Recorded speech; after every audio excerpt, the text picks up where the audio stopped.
La Biblia es un libro sellado y la revelación está completa. ¿Qué quiero decir con esto?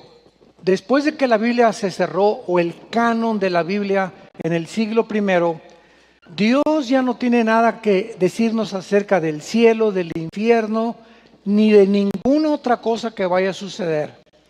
Todo lo que Dios consideró que podíamos nosotros recibir ya está revelado. Entonces, cuídate cuando alguien diga, tengo una nueva revelación, porque entonces está implicando que le tiene que poner segunda de Pancho 3:1 y pegárselo a la Biblia, porque la Biblia entonces no está completa la revelación. Lo que sí hay es iluminación sobre lo que ya está revelado. Entonces necesitamos, como dice Efesios 1, pedirle a Dios un espíritu de sabiduría y revelación en lo que ya está revelado. Pero ya no hay más revelaciones porque la Biblia está completa. Es como en el libro de Daniel, capítulo 12. Hace 2600 años Dios le dice a Daniel, sella estas profecías. Y Daniel, van a pasar 2600 años y nadie les va a entender. Y en los tiempos del fin voy a quitarle el candado a lo que te estoy revelando y lo van a comenzar a comprender. ¿Por qué? Porque tenía un sello que no se podía entender hasta el tiempo del fin.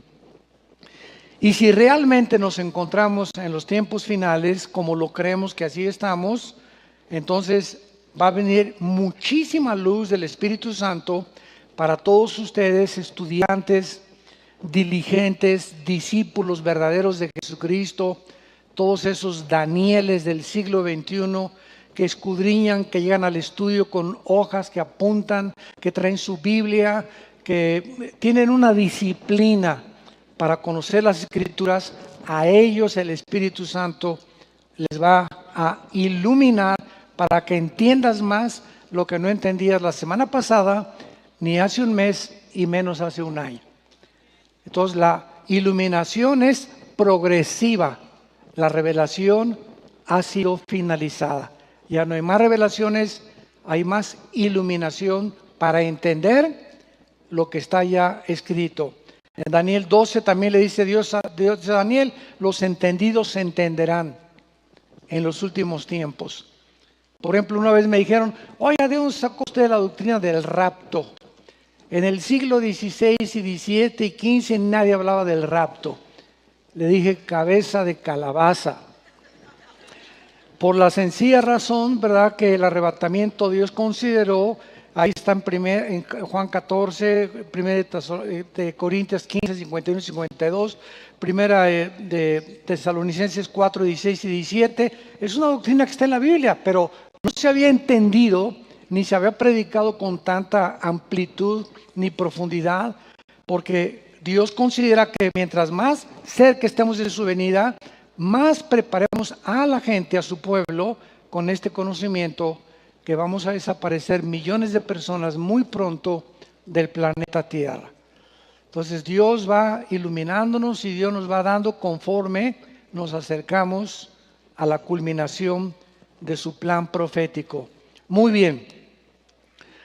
Bueno, nos quedamos con Rusia. Abran su Biblia en Ezequiel capítulo 38 y vimos que en el 2001 Vladimir Putin fue nombrado presidente de la actual Rusia moderna, que fue dividida en 15 repúblicas en 1989, 90 y 91, cuando el comunismo cayó y fracasó, y Mikhail Gorbachev lo reconoció desde el Vaticano, cuando escribió la perestroika famosa,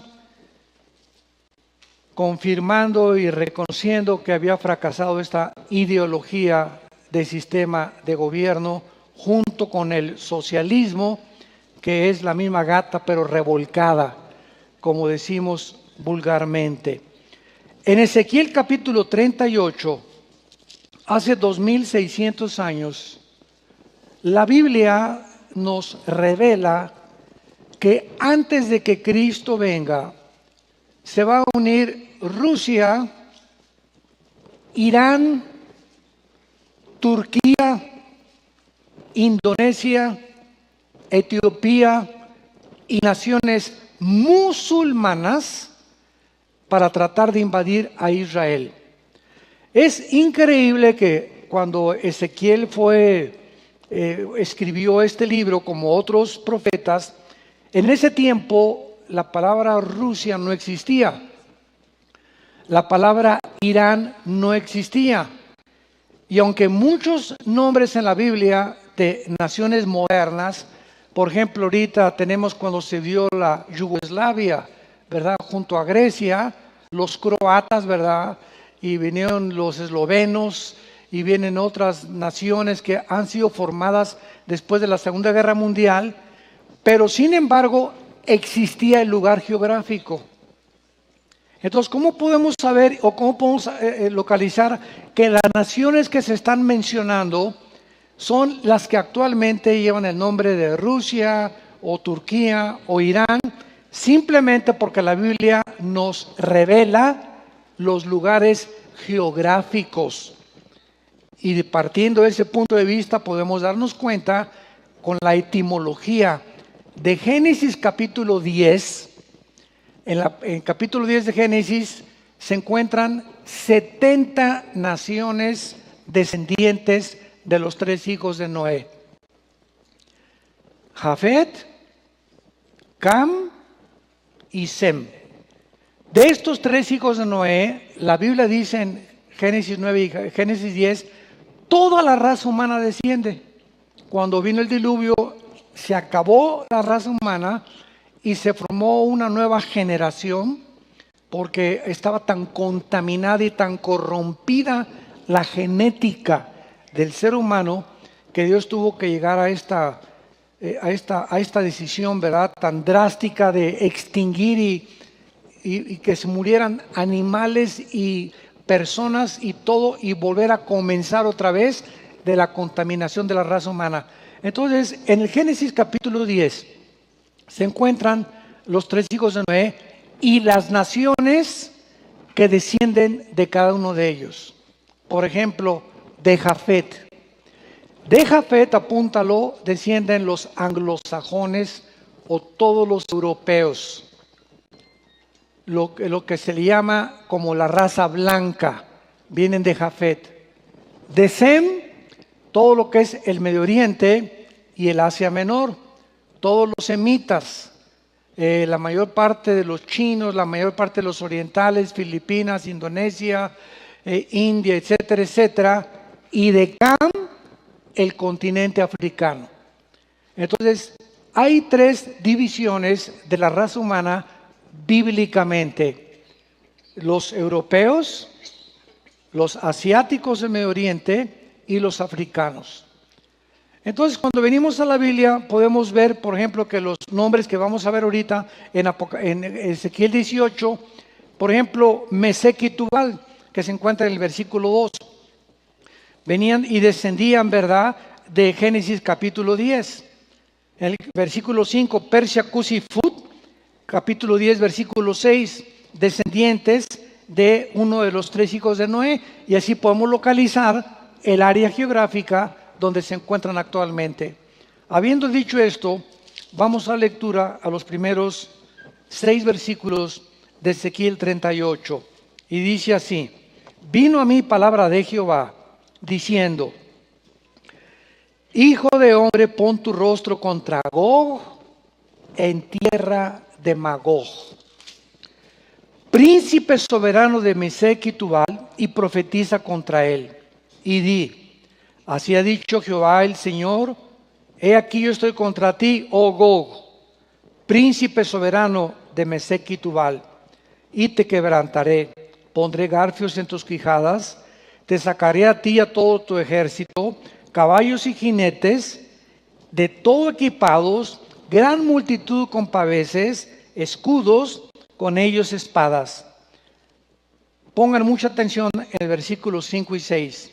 Persia, Cus y Fud con ellos, todos con escudo y yelmo.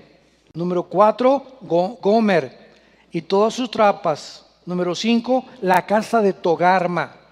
De los confines del norte y todas sus tropas, muchos pueblos contigo, prepárate, apercíbete, tú y toda tu multitud que se ha reunido a ti y sé tú su guardia. Muy bien, hasta este momento, que lo vamos a desarrollar con mucha calma, vemos las naciones que se profetizaron hace 2500 años aproximadamente, y vamos a comprobar lo que son las naciones que se encuentran actualmente en el lugar geográfico que está aquí en la Biblia y que ya han formado una alianza para poder combatir a todos los occidentales y principalmente a la tierra de Israel. Pero en el versículo 8, ¿cómo podemos saber que es Israel el blanco? Muy fácil.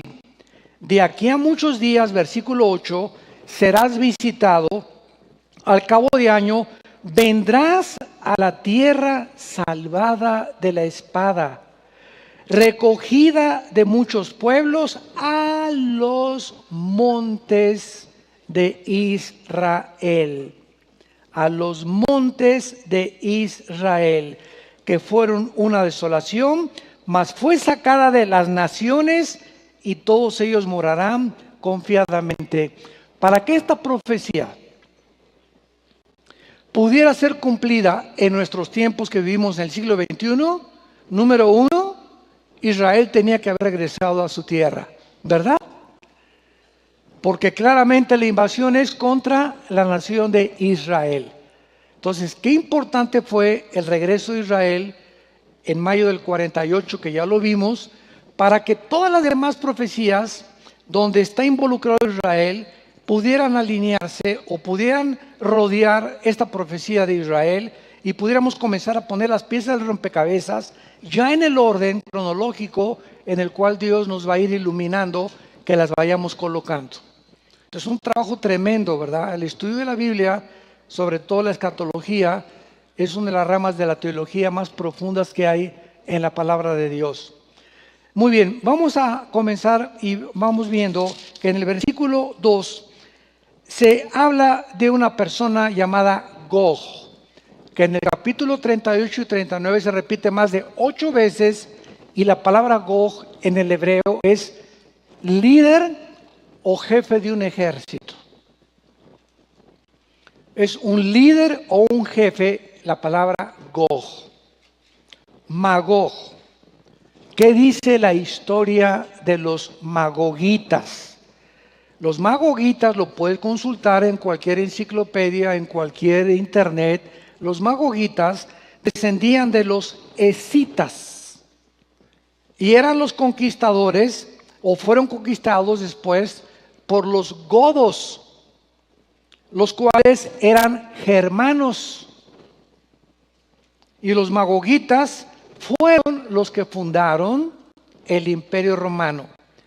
Las naciones junto al Mar Caspio, que están actualmente consideradas como las 15 repúblicas en que se dividió la Unión de Repúblicas Socialistas Soviéticas en el 89, son exactamente las naciones musulmanas de Magog, que ocupaba toda esa franja. O sea, Rusia tenía que dividirse para que se cumpliera Ezequiel 38 en estas 15 repúblicas, en estas 15 naciones que ahorita se encuentran separadas de Rusia, con excepción de Ucrania, que ya Putin se la acaba de adherir. Entonces, vemos de qué forma toda la historia Dios va trabajando y vemos viendo cómo se van acomodando cuando ponemos atención y vemos lo que está pasando a la luz de las Escrituras. Ahora vemos a continuación que dice en el versículo 5 y 6 ya los nombres exactos de estas naciones. Persia, versículo 6, en 1935 se le cambió el nombre a Irán. Irán hasta 1935 se llamaba Persia, y en 1979 viene un pinochetazo, ¿verdad? Un golpe de estado en Irán, y ahora es la República Islámica de Irán por el Ayatollah Khomeini. Entonces, Irán es una nación controlada no políticamente, esto es muy importante, sino religiosamente. Aquí en el occidente, en Europa y en América Latina y América y Canadá y Estados Unidos, no hay ninguna nación que sea gobernada religiosamente. Aquí hay la separación de lo que se llama iglesia y Estado. La separación de la iglesia y el Estado, los gobiernos han tratado de mantener esta separación de iglesia y Estado. En el Medio Oriente es diferente. Esto es importante para comprenderlo.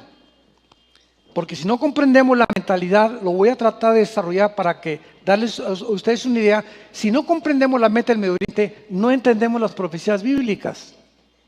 En el Medio Oriente, lo primero es la religión y después la política. Y aquí en América y en Europa es primero la política y después la religión. Pero el Medio Oriente es gobernado por los líderes religiosos. Y son la mayoría fanáticos completamente. Luego tenemos a Cush y a Phut, que son naciones en Génesis 10:6 que descienden de Cam y que corresponden a Etiopía y a la Indonesia al norte de África actualmente. Y luego tenemos a Gomer y a Togarma, que son naciones en Génesis 10:2 y 3 y pertenecen a la Turquía moderna. A ver, vamos por orden. Rusia, Irán, Turquía, Etiopía e Indonesia. Ya tenemos a 6 naciones que se van a unir y va el jefe de toda esta invasión ser Gog, que va a ser el líder de Rusia.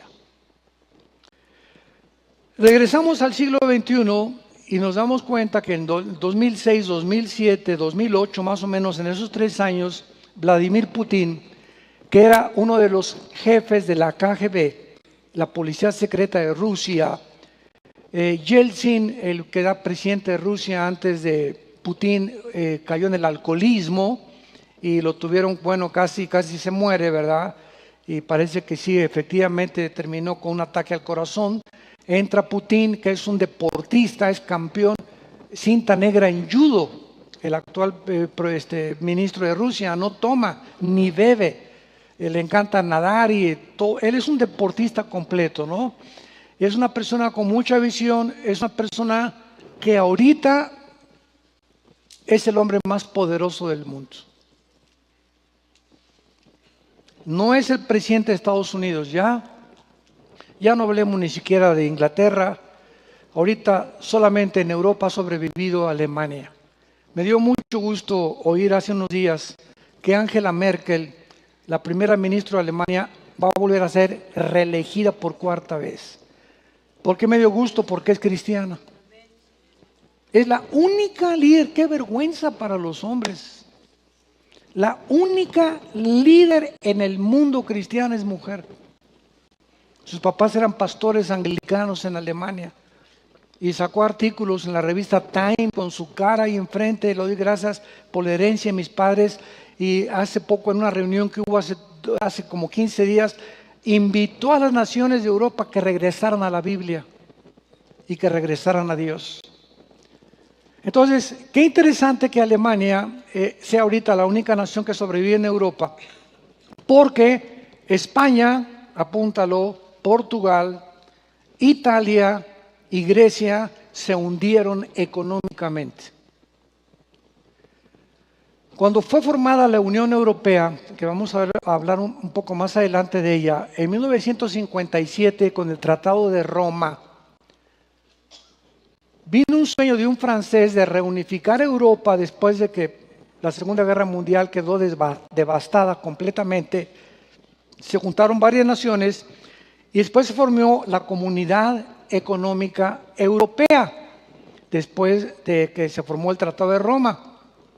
Y formaron el Banco Internacional en Europa para ayudar a las naciones que cayeron, ¿verdad?, bajo la Segunda Guerra Mundial, sobre todo bajo el comunismo, bajo el nazismo y el fascismo de Mussolini, y levantar esas naciones con el dinero de este banco.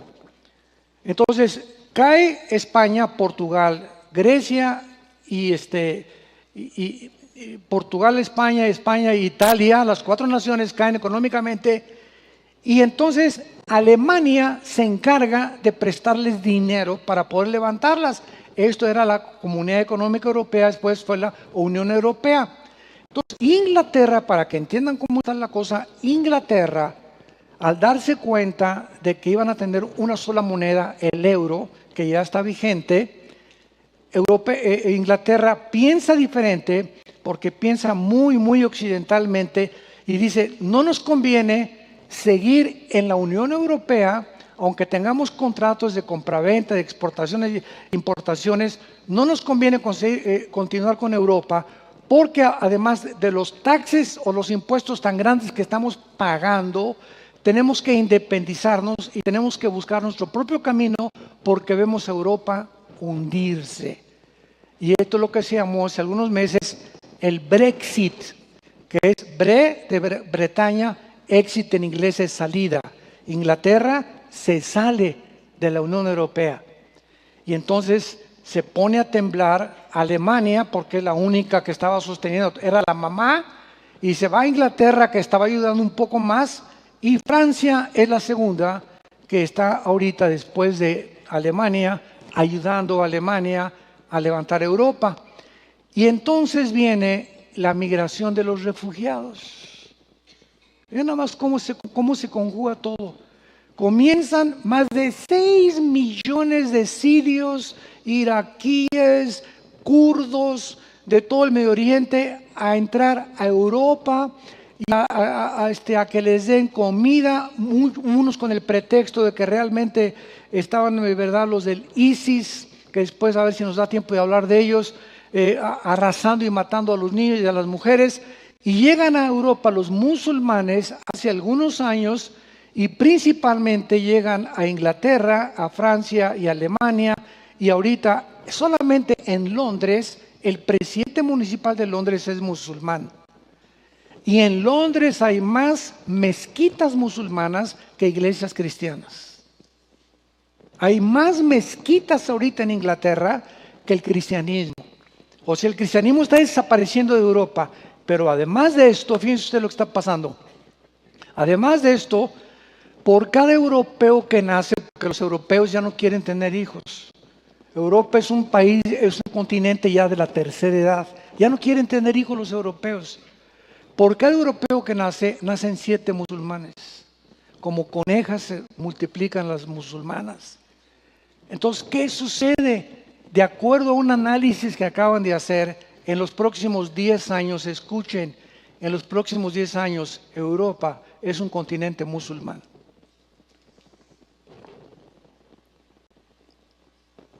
El otro día que estábamos mi esposa y yo, algunos años que pasamos, estábamos mi esposa y yo en Londres, tomamos un taxi, nos llevó a la plaza de Trafalgar, y casi todos los taxistas en Francia y en Inglaterra son musulmanes. Muy buenas gentes la mayoría, y unos son sinceros. Y entonces le comencé a testificar al taxista, y él me dijo, ¿verdad?, que ellos estaban esperando al Mahdi. Y cuando me puse a investigar el famoso Mahdi hace algunos años, me di cuenta que el Mahdi que ellos esperan es el anticristo que esperamos nosotros. Porque ellos están esperando, de acuerdo a la escatología del Islam, a un Mesías que viene, pero esta es la cuestión, que para que venga este Mesías, ellos tienen que provocar una guerra. Entonces, hace poco, cuando surgió ISIS, yo me preguntaba hace algunos años, ¿por qué ISIS secuestran a un piloto de Jordania, lo meten en una jaula y lo queman vivo? La nación de Jordania y el rey de Jordania se puso histérico, ¿verdad? Vamos contra ISIS. Matan a un reportero japonés, matan a un reportero norteamericano, ponen a chinos así en la playa y les comienzan a cortar la cabeza. Yo digo, se están echando al mundo enfrente. Qué tontos, porque el mundo entero se va a convertir en enemigo de ISIS. y no van a poder contra el mundo entero, porque están matando de todas las nacionalidades. Es que ese es su propósito, que los invadan, que se acabe el mundo y que venga el Mahdi. Vean ustedes cómo está de un paralelo el diablo ha manejado el Islam a través de las profecías bíblicas para dar la contraparte, porque si hay un positivo hay un negativo. Entonces lo positivo del cristianismo es lo negativo del Islam, y es la imitación, porque el diablo no es original. Todo está imitado a través de la escatología de los musulmanes. Y cuando venga Jesús, ellos creen que es el anticristo de ellos. Y de acuerdo a ellos, y tú platicas con los musulmanes, de acuerdo a ellos, cuando venga Jesús, dicen que el anticristo de nosotros, para ellos el Mesías, Jesús se va a unir al anticristo, al Mesías de ellos, que es el Mahdi, se va a rendir a él, y el mundo entero va a ser musulmán, por las buenas o por las malas. Entonces todo está absolutamente, ¿verdad? El pavimento está ya echado encima para que pase por encima y circulen los vehículos. Ya está preparándose completamente el escenario para el final. Y lo más interesante también de todo esto, que estos grupos de ISIS, cuando tuvieron a su líder Ahmadinejad, que fue el presidente de Irán, y ahora tienen a otro líder que fue un prisionero en Guantánamo, en Cuba, de cuando las Torres Gemelas fueron derribadas, agarraron prisioneros los americanos en Pakistán y en Kurdistán y en todas las áreas que están junto a Irán, y entre ellos estaba el jefe de ISIS, y lo soltaron. Entonces él regresa al Medio Oriente, el que está ahorita el jefe de ISIS, y junta a los sargentos que eran de Saddam Hussein, y entonces Al Qaeda, que era el grupo Osama Bin Laden, matan a Osama Bin Laden. Los norteamericanos, ya lo sabemos todos, ahí en Pakistán, en Isla Madajab, y entonces se junta el Al Qaeda con el grupo de ISIS y forman lo que se llama el ISIS, que tiene como propósito quitar la frontera entre Irak y entre Siria, para que ISIS se extienda por todo el Medio Oriente y establecer el califato. La palabra califa, apúntalo, significa el sucesor. Ellos creen, los de ISIS, que son sunis, que cuando venga el Mahdi, ellos tienen que provocar esta guerra, tienen que provocar un caos internacional para que de las cenizas surja el Mahdi y el mundo sea musulmán. Ahora entiendes más o menos cómo está la situación en el Medio Oriente. Muy bien. Después de esto nos damos cuenta aquí en Ezequiel capítulo 38 que esta invasión se viene, claramente dice, contra Israel, contra las naciones que moran confiadamente. Este ha sido un problema muy grave en las profecías, porque desde el 48 hasta nuestros días Israel no ha vivido confiadamente ni un solo día. Ha estado continuamente acechado por la invasión de los grupos de yihad, por los de Hamas, por los de Hezbollah, por los terroristas, por los iraníes, por los que están en el Líbano, etcétera, etcétera. Entonces, ¿cuándo será esta invasión de las naciones musulmanas con Rusia? Y qué clara es la Biblia. Para que esto sucediera, Europa tenía que hacerse musulmán. Porque ¿por qué Rusia no le pide ayuda a Siria o a Egipto o a Irak para atacar a Israel? ¿Por qué son las naciones musulmanas las que se profetizaron hace 2500 años, cuando los musulmanes fueron derrotados en 1923? Y desde 1923 del siglo pasado hasta el año 21 en el que estamos nosotros, el siglo 21, no había surgido otra vez el Islam. Estaban adormecidos completamente.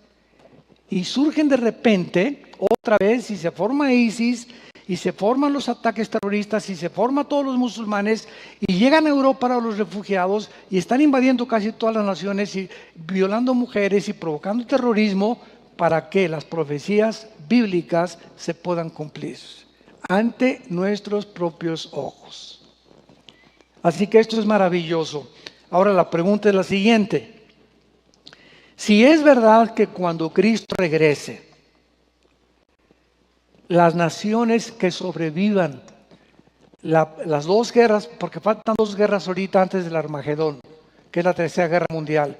Falta la de Apocalipsis 6:4, el cuarto sello, que va a morir una cuarta parte de la humanidad, y la de la quinta trompeta, Apocalipsis 9, que va a morir una tercera parte de la humanidad. Vamos a hacer cálculos. ¿Cuántos habitantes somos ahorita en el mundo? Somos aproximadamente como 7,000 millones, más o menos.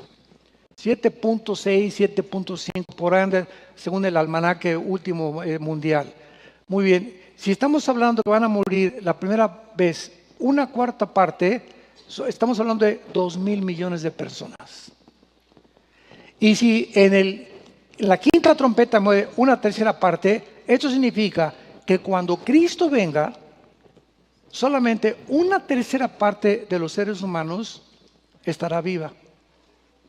Una tercera parte de los seres humanos, o sea, estamos hablando como de 2,500 millones de personas.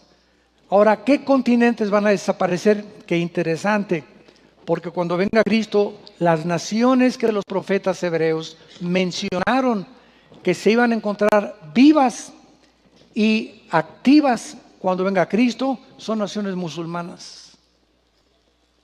Moab,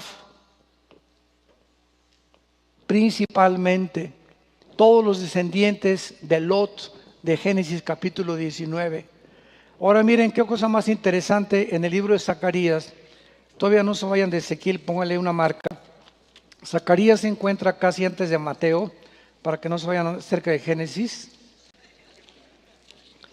Y aquí en Zacarías, capítulo 13, esto es precisamente lo que la Biblia dice de los sobrevivientes de la última guerra mundial, donde estuvimos a punto de autodestruirnos. Zacarías 13, versículo 8, y acontecerá en toda la tierra, dice Jehová, que las 2/3 partes serán cortadas en ella y se perderán, más la tercera quedará en ella. Esto nunca se ha cumplido. Nunca ha habido una guerra de tales proporciones, que va a ser el Armagedón o la tercera guerra mundial. Ahora regresamos a Ezequiel y veamos otro punto importante en esta invasión, que dice en el capítulo 38 que cuando esta invasión venga, versículo 17 en adelante, Dios va a intervenir sobrenaturalmente para impedir que Israel sea destruido. Dice el versículo 19, he hablado en mi celo, en el fuego de mi ira, que en aquel tiempo habrá grande temblor sobre la tierra de Israel. Capítulo 39 de Ezequiel, versículo 7, y haré notorio mi santo nombre, y nunca más dejaré profanar mi santo nombre, y sabrán las naciones que yo soy Jehová, el Santo de Israel. Para acomodar las piezas del rompecabezas y saber cuándo esta invasión va a tener lugar, después de esta invasión, Israel se convierte. Y de acuerdo a las profecías bíblicas, ¿cuándo se convierte Israel? Cuando venga Jesucristo. Apocalipsis 1:8, Romanos 11, 25 y 26, Zacarías 12 y Zacarías 14, hasta que venga Jesucristo. O sea, esta invasión va a ser cuando el anticristo firme un tratado de paz y les garantice la paz, o a la mitad de la tribulación, o antes de la tribulación, y todavía habrá 75 días cuando acaben los 7 años de la tribulación, de acuerdo a Daniel, capítulo 12, que va a haber la guerra de las naciones, o el juicio de las naciones, donde Dios juzgará y apartará los cabritos, Mateo 24, de las ovejas, y entonces entraremos a reinar en el reino milenial con Él durante 1000 años. Esto es muy importante porque en el versículo 9 de Ezequiel 39 dice lo siguiente: y los moradores de las ciudades de Israel saldrán y encenderán y quemarán armas, escudos, paveses, arcos y saetas dardos de mano y lanzas, y los quemarán en el fuego por 7 años. Versículo 12, y la casa de Israel los estará enterrando por 7 meses. Vean ustedes, esta guerra va a producir tal contaminación química, nuclear, de la radiación de las bombas atómicas, que van a tardar 7 meses los israelitas en estar enterrando los muertos para limpiar la tierra. Versículo 13, los enterrará todo el pueblo de la tierra, será para ellos glorificado yo, dice Jehová, y tomarán hombres a jornal. O sea, van a comenzar a contratar a trabajadores que vayan por el país con los que viajen para enterrar los que se queden sobre la faz de la tierra. Al cabo de 7 meses harán el reconocimiento. O sea, ya estamos hablando de Ezequiel. Hace 2500 años se adelantó a profetizar las consecuencias de una guerra nuclear, de la radiación. En el tiempo de Ezequiel las guerras eran con lanzas y con espadas. Y aquí está hablando de un tiempo que vendría después de esta guerra, que tardarían 7 meses en enterrar a los muertos. Antiguamente, ¿verdad?, los echaban en una fosa así como si nada, pero actualmente Dios les había provisto a los judíos desde Deuteronomio a Moisés que cuando hicieran excremento en el desierto lo enterraran por la propagación bacteriológica. Antes de que se descubriera que estábamos llenos de microbios y de bacterias aquí en el aire, y que si un perro se hace pipí o popó ahí o un niño se hace en la calle, y aunque no te la comas, ¿verdad?, simplemente el olerla, ¿verdad?, ya te puedes ser infectado con las famosas amibas y tantas otras, Escherichia coli, tantas infecciones. Dios le había dado a Moisés las reglas de la higiene hace más de 4000 años. Cuando hagan su excremento en el desierto, entiérrenlo. ¿Quién le dijo a Moisés que había propagación bacteriológica a través del excremento? Y así son secretos que la Biblia contiene impresionantes. Y vayamos, nos brincamos a a Zacarías otra vez, capítulo 14.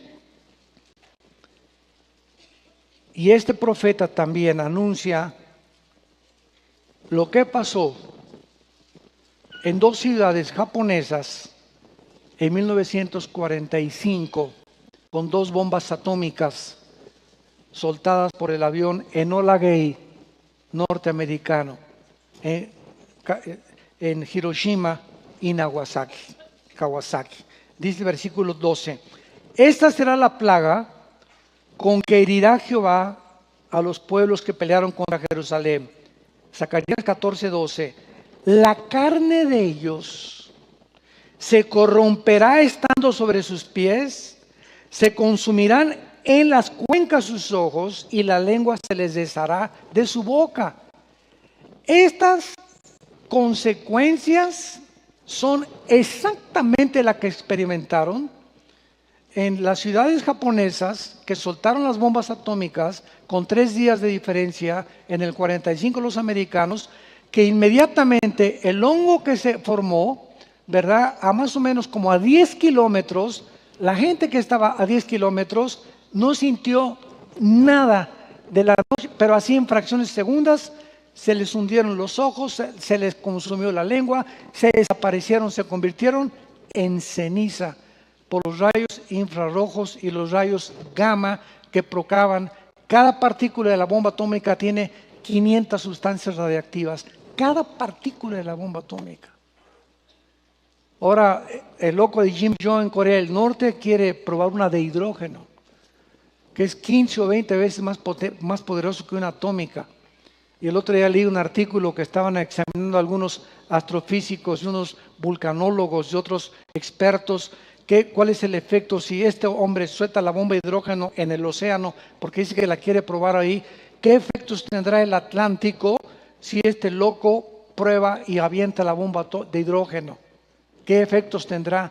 Va a morirse toda la fauna aproximadamente en 40, 50 kilómetros alrededor de entrada, más lo que las corrientes de agua comienzan a llevar a otros lados, y va a haber una radiación impresionante en la que se va a cumplir Apocalipsis 8, que la tercera parte de los mares y de los ríos se van a convertir en sangre, muriendo todos los peces del mar. Nos encontramos en esos tiempos. Además de que somos la primera generación en la historia que tenemos el suficiente poder nuclear para autodestruirnos en menos de un minuto. Yo no sé si les conté a ustedes el poder que tienen ahorita las bombas que tiene Corea del Norte. Durante muchos años, Kim Jong, él es el tercer descendiente de una generación de locos. Lo sacaron de la Castañeda a todos. Para los que no sepan, la Castañeda en México le llamamos a los psiquiátricos. Bueno, el abuelo, el papá, ¿verdad? Entonces, son personas con una psicosis, una psicopatía tremenda, sociópatas, psicópatas, neurasténicos, esquizofrénicos, bautízalo con el nombre que tú quieras. Entonces, este muchacho que tiene 33 años de edad, el gordito ese, ¿verdad? Guapo, guapo, guapo. Él se siente en un lugar tan chiquito que es Corea del Norte. Se divide la Corea en Corea del Norte y Corea del Sur hace algunos años, y él se enoja porque Corea del Norte se hace comunista y Corea del Sur se calcula que el 40% de los coreanos del sur son cristianos. Hay iglesias en Corea del Sur como ustedes no se imaginan, estamos hablando de 50,000 miembros. Así de cómo ha crecido el cristianismo en Corea del Sur. Y aparte Corea del Sur tiene a 33,000, 35,000 soldados norteamericanos estacionados ahí precisamente para cuidarlos de un ataque de este loco. Entonces, este muchacho, en su sociopatía que él tiene, Kim Jong, él quiere hacerse conocer en el mundo, ¿verdad? Ese análisis de quiero que me conozcan, quiero hacer algo en las redes para tener seguidores. Es una enfermedad mental del ser humano. Ten mucho cuidado con eso. No inventes videos y eso, porque quiero tener seguidores, quiero que sepan quién soy yo. Cualquier cosa que de autoproclamación no es de Dios. Si Dios te levanta, que sea Dios el que te levante, y Dios te aplata, que Dios te aplate. Nunca te trates de levantar tú mismo, ni autoproclamarte tú mismo, ni hacerte publicidad a tu persona. Nunca lo hagas, porque no es de Dios. Dejemos todo en las manos de Dios. Entonces, este muchacho, ¿verdad? Con su sociopatía, quiere levantarse, hacerse famoso y comienza a mandar bombas desde el año pasado. Ya van como 8 o 9 bombas que manda. Mandó una de hidrógeno hace algún tiempo. Parece con las mediciones que hicieron cerca de la China, que sí era de hidrógeno la bomba.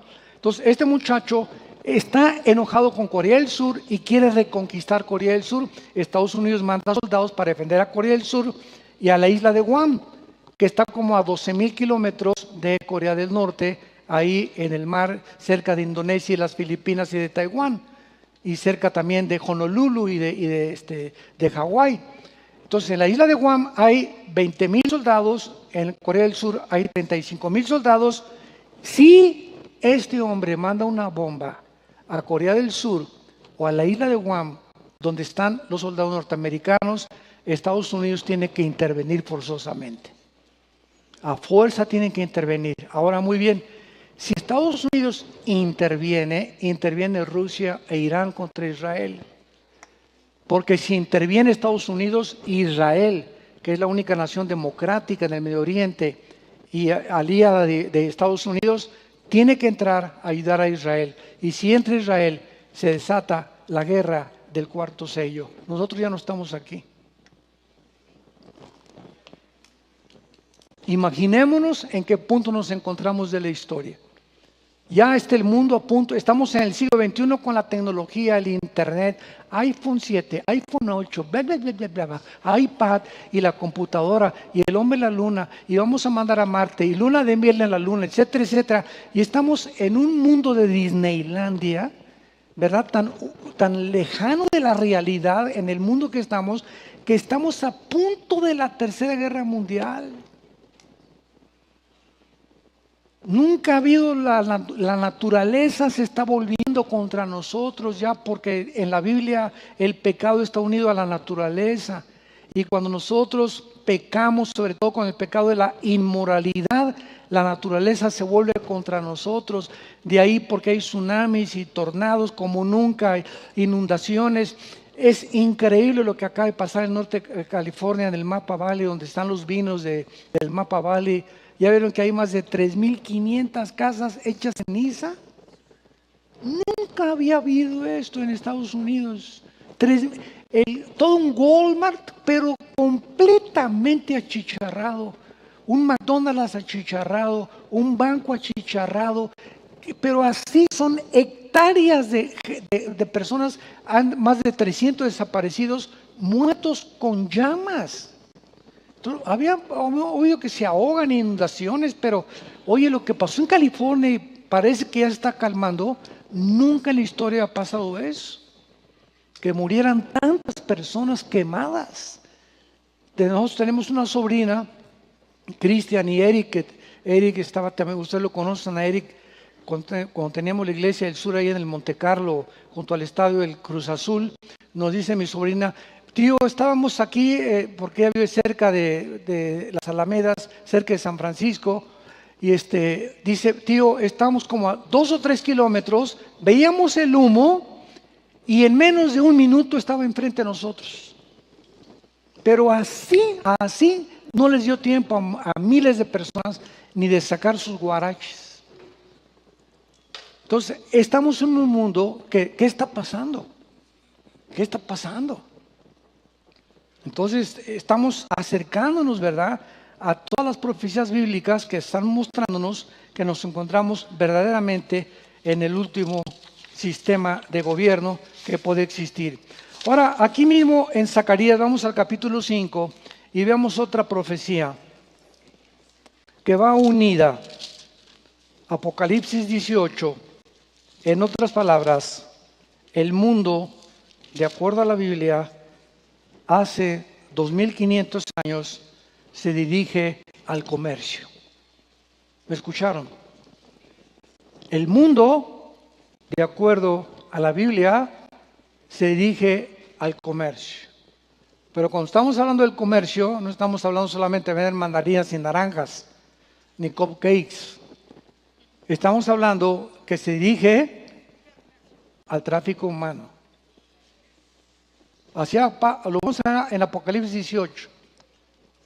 El ser humano se va a desnaturalizar tanto y a deshumanizar el ser humano al grado que ya no vamos a ver a ningún ser humano como un ser humano, sino como un objeto de a ver qué le saco, qué tripa le saco, si me conviene a mí esa amistad, si tiene dinero, si tiene negocios, me hago tu amigo.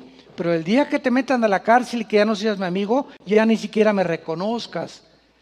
Estamos en un punto donde los seres humanos están usando a otros seres humanos para sus propios intereses y beneficios propios. Y cuando tú ves a una muchacha solamente sexualmente para satisfacer tus deseos, cuando ves a una persona como una amistad que te conviene por los negocios tener esa amistad, te comienzas a deshumanizar sin que tú te des cuenta. Porque comienzas a ver como comercio al ser humano y no como lo que somos a imagen y semejanza de Dios. Y el mundo está llegando a ese punto donde estamos vendiéndonos unos a otros por un miserable plato de lentejas, como lo hizo Esaú con su hermano Jacob. Dice en Zacarías capítulo 5, esto es muy interesante, versículos 5 al 11. Salió otro ángel que hablaba conmigo y me dijo: alza ahora tus ojos y mira qué es esto que sale. Y dije: ¿qué es? Y él dijo: este es un efa que sale. Además dijo: esta es la iniquidad de ellos en toda la tierra. He aquí levantaron la tapa de plomo y una mujer estaba sentado en medio de aquel efa. Y él dijo: esta es la maldad. Y la echó dentro del efa y echó masa del plomo en la boca del Efa. Alcé luego los ojos y miré, y aquí dos mujeres que salían y traían viento en sus alas, y tenían alas como de cigüeñas. Alzaron el Efa entre la tierra y los cielos. Dijo el ángel que hablaba conmigo: ¿a dónde llevan el Efa? Y él me respondió: para que le sea edificada casa. ¿En dónde? ¿Saben cuál es tierra de Sinar? Babilonia tiene dos nombres en la Biblia: la tierra de los caldeos y la tierra de Sinar y Babilonia. Y actualmente, ¿qué nación se encuentra ahí? Irak. Irak. Muy bien, vamos a explicar esto. Aquí está Zacarías con una visión de un ángel. Y Zacarías dice que comenzó a ver, ¿verdad?, una maldad. La palabra iniquidad, ¿verdad?, era como un reflejo por toda la tierra. Y entonces vio como una cajita de plomo con una mujer dentro y un Efa. El Efa, para que podamos entenderlo, al final de todas las Biblias están las medidas métricas y de peso que se usaban, como ¿cómo se llama? El denario, el Efa, y las medidas como que eran las medidas para medir o pesar los objetos.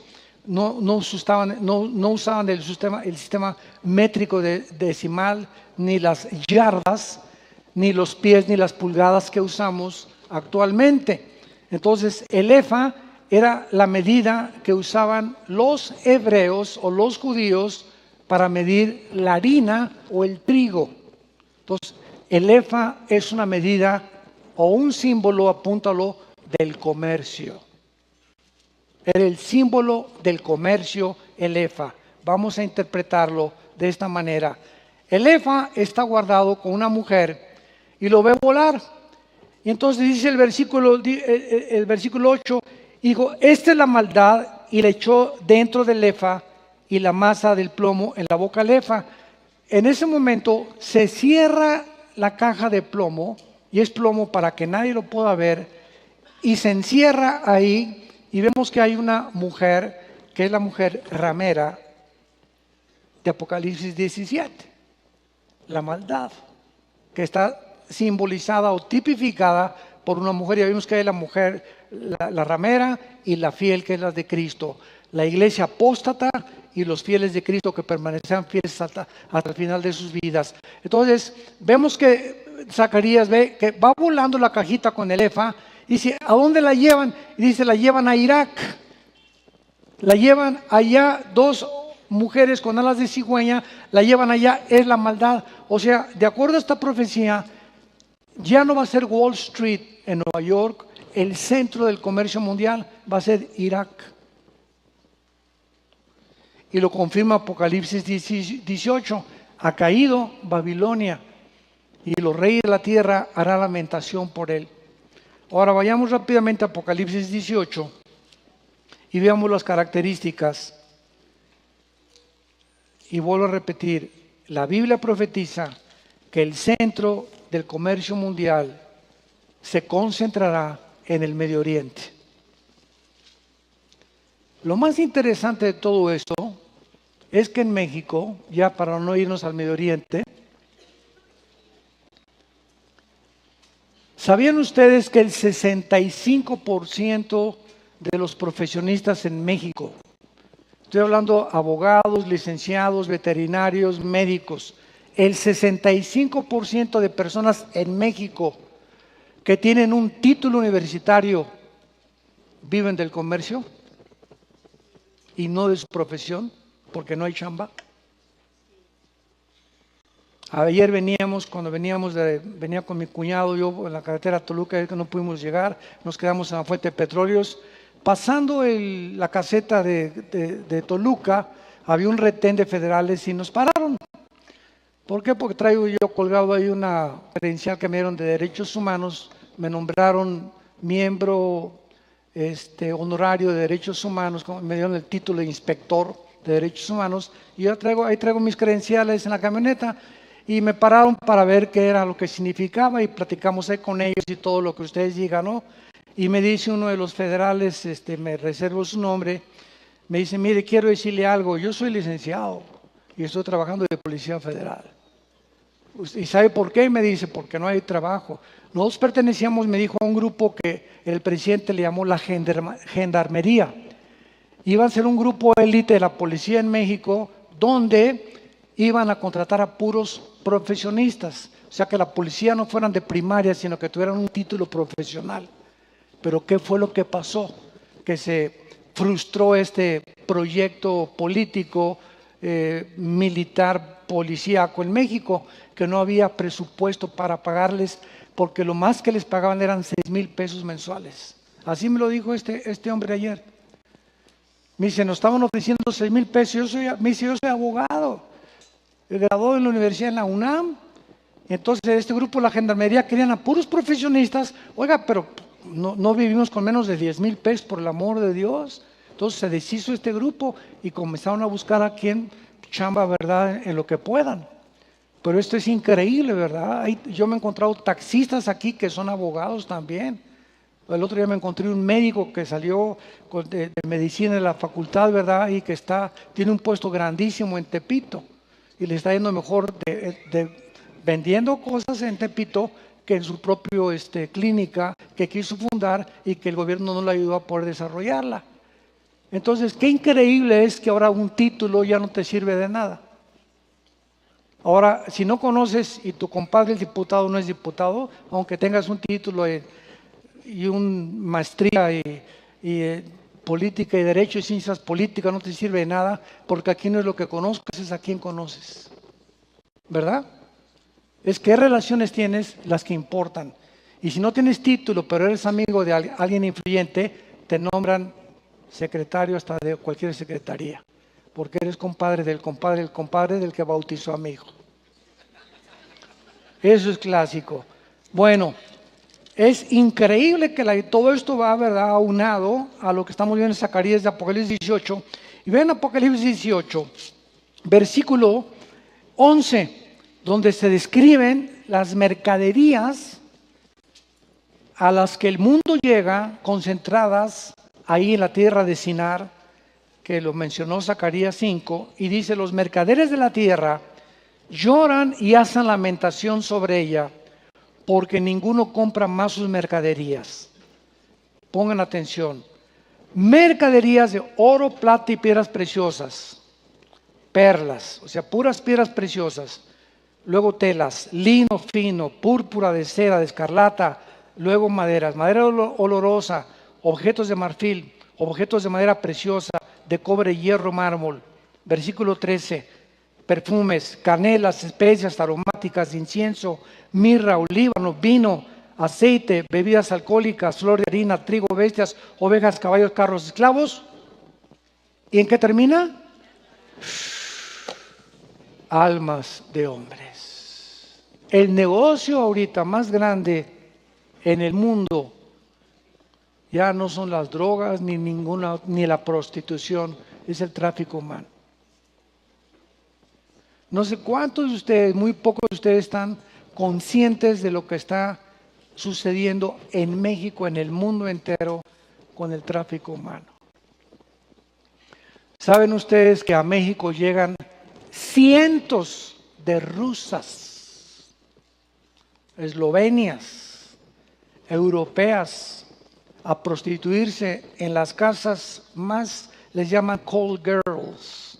O sea, no están en una zona roja, sino que se concentran, ¿verdad?, en grandes industrias ocultas, tienen su departamento cada una, muchachas preciosas, y hablas por teléfono a tal teléfono, ¿verdad?, y te mandan un álbum o lo que sea, y escoges y te la mandan a tu casa, lo que tú quieras. En Estados Unidos lo mismo, están llegando a Nueva York, y las mismas estudiantes en las universidades norteamericanas, por lo carísimo que es la educación en las universidades norteamericanas, las muchachas mismas universitarias, hijas de papá y de mamá, se están vendiendo a políticos para que les paguen la escuela. La venta de la carne está a 25 pesos el kilo de aguayón.